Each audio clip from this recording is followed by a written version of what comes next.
Official ya.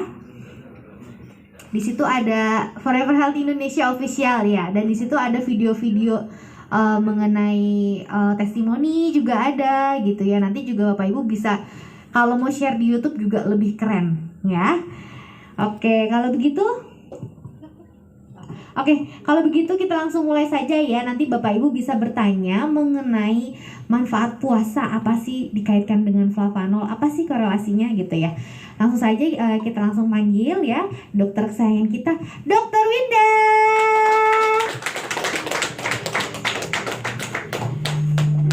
Silakan dok. Thank you Diana.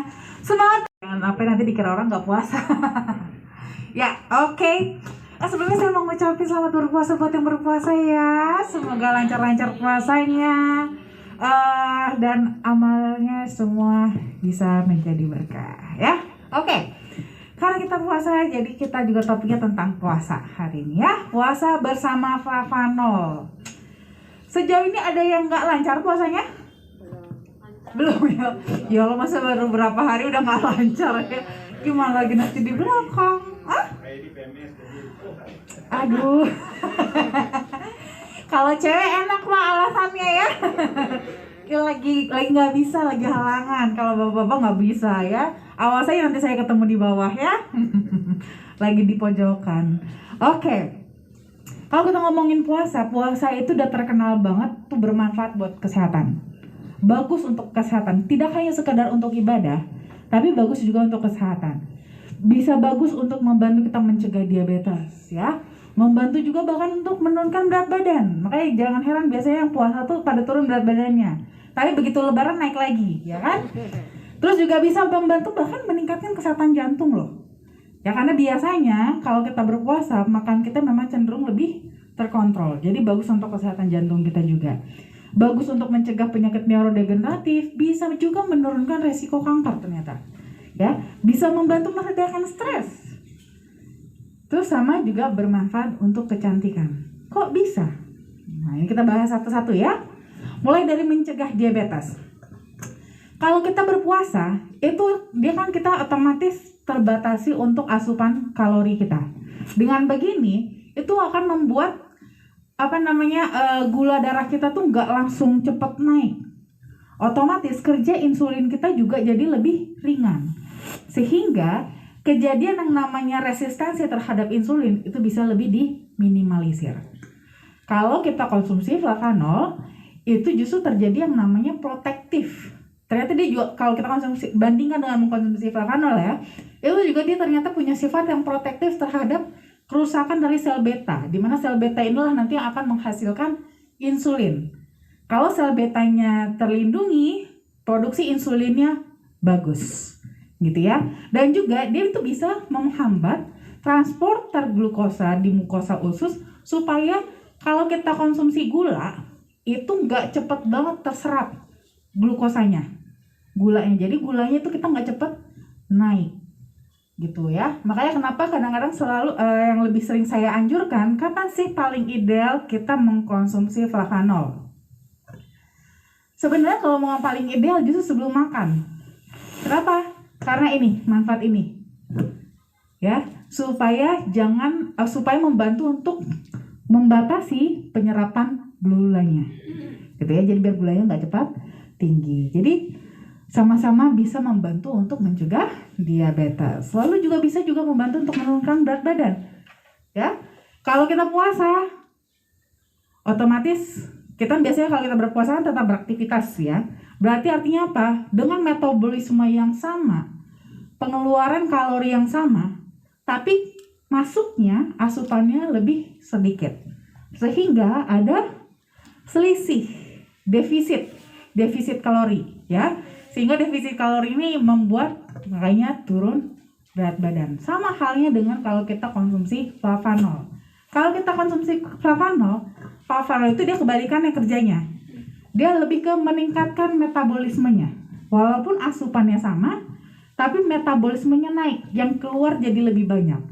Jadi tetap sama-sama defisit. Dan akhirnya itu bisa membantu juga untuk menurunkan berat badan.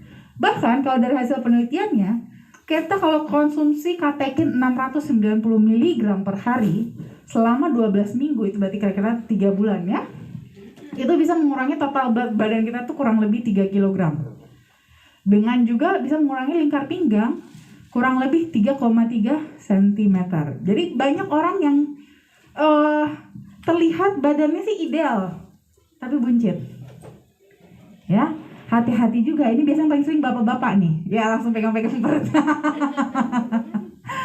Hati-hati, kenapa? Itu tetap bisa berpotensi diabetes. Diabetes nggak hanya semata-mata obesitas, tapi lingkar perut.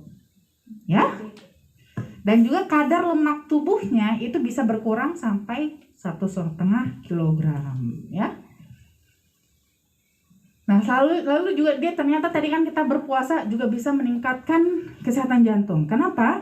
Karena kalau kita puasa tadi asupannya lebih terkontrol, otomatis itu bisa membantu juga untuk menurunkan kadar kolesterol jahat kita. Itu LDL.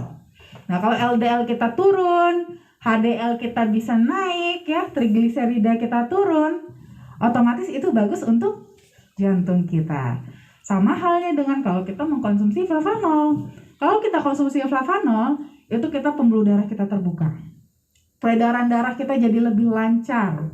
Ya, terus juga si flavanol ini bisa membantu untuk mencegah terjadinya oksidasi LDL. Jadi walaupun nih kita konsumsi yang kolesterolnya tinggi, tapi LDL-nya itu bisa dicegah oksidasinya supaya nggak nempel jadi plak pada pembuluh darah. Jadi bisa mencegah juga terjadinya penyumbatan pada pembuluh darah, ya. Terus juga bisa membantu mencegah penyakit neurodegeneratif. Kok bisa?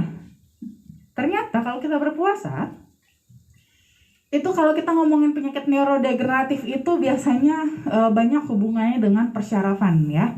Penyakit neurodegeneratif itu contohnya apa aja? Ada yang tahu nggak?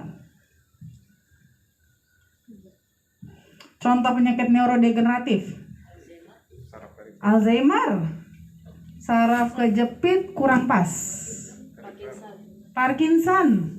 Yang sederhana apa? Pikun. Ya, yang sederhana aja, nggak usah ribet-ribet ya. Pikun. Terus apa lagi? Gampang capek. Ya?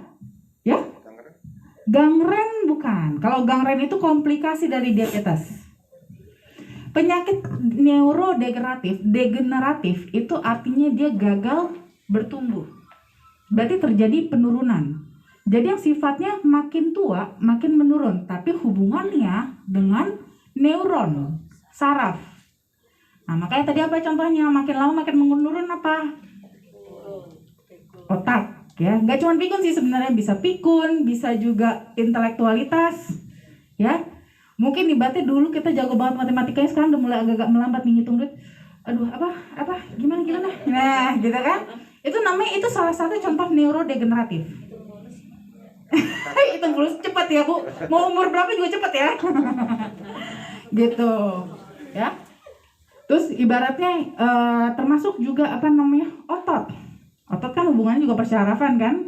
Dulu pas kita masih muda kita energik, ya kan, nggak gampang pegel-pegel. Nah tapi sekarang makin tua, aduh capek, baru naik 1 lantai tangganya udah, ya kan, udah langsung pegel, naik betis. Ya itu salah satu beberapa contoh neurodegeneratif sederhananya ya. Kalau versi penyakitnya tadi Alzheimer, Parkinson, dan banyak lagi ya. Ternyata kalau kita berpuasa, itu tuh malah bisa membantu melindungi persyarafan kita dari mencegah tadi fungsinya yang mulai makin lama makin menurun, gitu ya. Karena dengan kita berpuasa, itu akan meminimalisir, balik lagi ya, meminimalisir asupan. Terminimalisir asupan yang masuk, berarti terminimalisir juga zat-zat atau komponen-komponen yang sifatnya juga merusak. Termasuk di sini adalah merusak persyarafan, ya, gitu. Dan ternyata tidak hanya berpuasa lah yang punya manfaat tersebut. Mengkonsumsi flavanol juga punya manfaat dalam mencegah penyakit neurodegeneratif. Kerjanya gimana? Ternyata kalau kita konsumsi 1-2 jam minum flavanol itu bisa aliran sistem saraf kita malah jadi bisa terbangun gitu ya. Makanya kenapa ada mungkin beberapa, dok iya saya habis minum flavanol jadi sakit di sini, sakit di situ, sakit begini begitu. Kenapa? Karena persyarafan yang biasanya selama ini sudah mulai tumpul udah ke-trigger lagi, jadi sensitif kembali gitu. Yang awalnya tumpul sudah mulai ke-trigger. Makanya yang tadi mungkin selama ini malah jadi nggak terasa sakitnya malah jadi terasa. Karena itu ya, memang dengan konsumsi 1-2 jam dalam flavanol ini, dia bisa meningkatkan aliran dari sistem persyarafan. Dan juga dia bisa membantu untuk meningkatkan nitric oxide. Ya, dimana nitric oxide ini dia termasuk dalam salah satu antioksidan alami tubuh kita juga. Ya, dimana dia bisa menangkal radikal bebas, melindungi sel-sel tubuh, sehingga bisa membantu meningkatkan memori dan juga psikomotorik pergerakan gitu kan, karena semua digerakkan oleh syaraf ya, dikontrol sama syaraf semua. Lalu juga bisa menurunkan resiko kanker. Puasa bisa menurunkan resiko kanker ya. Kenapa? Kalau kita puasa, sel-sel kita itu dia agak lebih lambat untuk dia beregenerasinya, termasuk terjadi juga pada si sel kanker. Metabolismenya menurun, perkembangannya jadi bisa menurun juga, gitu ya. Selain itu juga tadi ya, balik lagi, karena asupan yang dibatasi, jangankan yang bagus-bagus dibatasi, yang jelek-jelek pun ikutan terbatasi juga. Jadi kita tidak memasukkan ke dalam tubuh kita zat-zat yang negatif, yang bisa merusak si sel-sel tubuh, yang sampai bisa membuat si sel-sel tubuh kita yang tadi normal itu jadi bermutasi menjadi sel kanker ya. Sama halnya dengan flavanol. Ya, flavanol udah tahu kan, dia antioksidan. Jadi jelas dia adalah penangkal radikal bebas ya. Selain itu juga dia bisa sebagai tadi ya, antioksidan tadi apa? Balancing ya, and protecting. Dia bisa nih, kan namanya sel kanker, itu kan gerakannya percepat pertumbuhannya agresif kan. Nah, yang terlalu cepat itu ditekan, supaya jangan sampai terlalu cepat. Bahkan juga diprotek. Yang mana yang diprotek? Yang masih normal. Jangan sampai yang normal malah berubah pula jadi tidak normal ya. Lalu juga bisa meredakan stres. Nah ini saya mau nanya deh, kalau teman-teman yang berpuasa jadi stres atau enggak? Malah kayaknya jadi lebih tenang nggak sih? Iya kan? Malah terasa lebih tenang kan? Iya, kenapa? Karena ternyata dia bisa menurunkan hormon kortisol. Pada saat kita berpuasa, hormon kortisol kita tuh malah bisa lebih ditekan, sehingga malah bukannya kita stres, malah entah kenapa kita kalau puasa tuh bawaannya malah lebih tenang. Gitu kan? Malah nggak emosi. Itu justru makanya dibilang kan, kalau berpuasa jangan hanya puasa makan, tapi juga puasa iman, ya kan? Jangan marah-marah. Padahal sebenarnya jangan marah-marah pada saat kita berpuasa malah lebih gampang dibandingkan jangan marah-marah pada saat kita tidak berpuasa. Jadi jangan sampai gagal, ya. Soalnya lebih gampang loh justru, ya. Nah, terus juga kita berpuasa ternyata memberikan berpuasa itu dapat meredakan stres. Demikian juga dengan pada flavanol.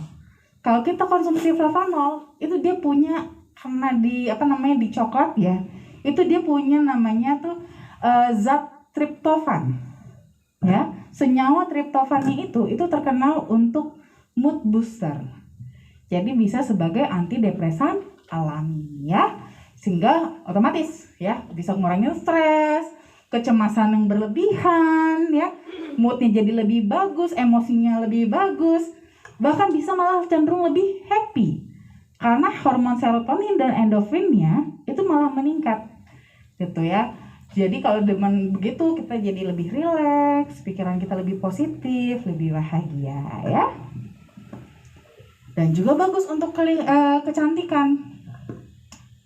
Nah ini biasanya mungkin yang ibu-ibu yang lebih merasakan. Kalau pas lagi puasa kira-kira masalah kulit meningkat atau malah menurun? Malah menurun kan? Apalagi mungkin nanti ditanya, mungkin anak-anaknya ada yang anak-anak perempuan terutama ya, yang remaja-remaja kan suka masalah tuh dengan kulit kan. Biasanya pada saat puasa itu malah justru gak gitu bermasalah loh. Perkara jerawat itu saya merasakan, soalnya di klinik itu justru pada saat puasa pasiennya menurun. Income-nya menurun dong dok gitu ya. Tapi it's real gitu ya. Maksudnya karena memang ternyata kalau kita puasa itu salah satu proses detoksifikasi juga. Proses pembersihan dari dalam yang nanti akan keluar lewat kulit, terlihat hasilnya dari kulit kita ya. Jadi bagus untuk membersihkan kulit, mengatasi jerawat, mencegah iritasi kulit, gatal-gatal sama eksim. Nah, kalau umpamanya flavanol sama juga bisa juga memberikan efek untuk kecantikan kulit juga ya. Bisa buat anti aging ya, proses penuaan, mencegah proses penuaan kulit, membuat kulit jadi lebih lembab, menghaluskan kulit, memudarkan flek-flek hitam juga, menghilangkan kerutan dan juga mengurangi pembentukan kemerahan. Apalagi kalau yang suka kena matahari ya, berjubur, ya kan? Jadi merah kulitnya. Nah, merah ini awalnya merah, lama-lama habis itu jadi flek. Nah, supaya jangan sampai jadi flek, merahnya harus segera diredakan. Nah, ini salah satunya bisa manfaat dari flavanol ya. Nah, kesimpulannya ternyata kalau kita konsumsi flavanol itu seperti kita berpuasa juga manfaatnya. Jadi apa manfaat yang kita dapatkan dari berpuasa itu juga bisa kita dapatkan dengan kita mengkonsumsi flavanol. Gitu ya. Jadi ibarat ini buat teman-teman mungkin yang berpuasa sih aman-aman aja ya, berarti kan sudah bisa mendapatkan manfaatnya. Buat yang nggak berpuasa gimana dok? Ya coba aja berpuasa, tapi saya nggak kuat dok puasa. Ya udah konsumsilah flavanolnya supaya bisa mendapatkan manfaat yang sama seperti teman-teman yang berpuasa ya. Nah ini dia, memperkenalkan produk sayang kita, Cocoa Flavanol Original dan Sweet, Cocoa Flavanol with L-arginine dan juga Flavanol Men. Cuman saya tidak membahas secara detail lagi satu persatu ya, karena kan kita topiknya lebih kepada puasanya. Dan di sini kalau untuk flavanol ya sudah tahu untuk ekstraksinya ya, metode ekstraksi dari si coklat flavanolnya sendiri ini dia berbeda dibandingkan coklat pada umumnya ya. Dia metodenya berbeda, kenapa? Karena metode yang mereka gunakan di sini yaitu Berry Callebaut itu dia sudah terbukti dapat mempertahankan hingga 80% kadar flavanol alaminya, dimana kalau dibandingkan dengan metode konvensional itu turun drastis ya, hanya cuma sekitar gak nyampe 40% ya. Jadi memang di sini Berry Callebaut fokusnya adalah membuat coklat sehat, bukan coklat enak ya. Terus juga ini sudah ada juga banyak studi klinisnya juga, yang bahkan studi klinisnya pun juga sudah dipatenkan. Ya, ini yang untuk kulit. Studi klinisnya ini ternyata terbukti bahwa ekstrak kokoa ini itu bermanfaat untuk kesehatan kulit, terutama untuk anti-aging, ya, memperbaiki struktur kulit, meningkatkan elastisitas, mengurangi garis-garis halus dan juga meningkatkan kelembaban kulit. Dan juga bagus ternyata buat prostat. Ya, bapak-bapak kan udah tahu ya cepat atau lambat pasti akan mengalami pembesaran prostat. Tinggal bagaimana caranya mengulur waktu deadline-nya supaya apa? Jangan terganggu kualitas hidupnya, ya kan? Nah, ternyata mengkonsumsi Cocoa Flavanol itu bisa membantu terapi masalah prostat supaya pembesaran prostatnya lebih lambat, bahkan bisa juga sekalian untuk mencegah resiko kanker prostat. Lalu ada juga tadi ya, ini memang pada meningkatkan metabolismenya, jadi lebih ke fat burner ya, fat burnernya. Nah terus juga ada juga ya, masih tetap karena walau bagaimanapun masih COVID ya sekarang, jadi memang Cocoa Flavanol itu secara klinis ternyata punya efek antivirus juga, antiviral. Nah di sini dia itu memang sudah terbukti bisa mencegah pengembangan dari si virus pernafasan. Salah satunya adalah virus COVID-19 dan juga bahkan bisa juga untuk mencegah perkembangan DNA dari virus herpes simplex ya. Tahu herpes simplex? Yang penyakit menular seksual itu? Herpes? No, beda. Pas sahur aja dok, lebih enak. Jadi saya seharian energi justru boleh. Atau saya lebih sukanya ini dok, pas buka aja, pas berbuka, jadi supaya karena biasanya berbuka itu kan kita makannya banyak dok, jadi biar jangan penyerapan glukosa kayak tadi kata dokter, boleh juga ya, preferensi masing-masing aja. Oke. Nah kalau yang flavonomen ini mungkin lebih kepada yang sedang tidak berpuasa ya, makanya tetap saya cantumkan. Kalau mau konsumsi flavonomen bisa konsumsinya 2 hari sekali ya. Terima kasih, tubuh sehat, ibadah lancar.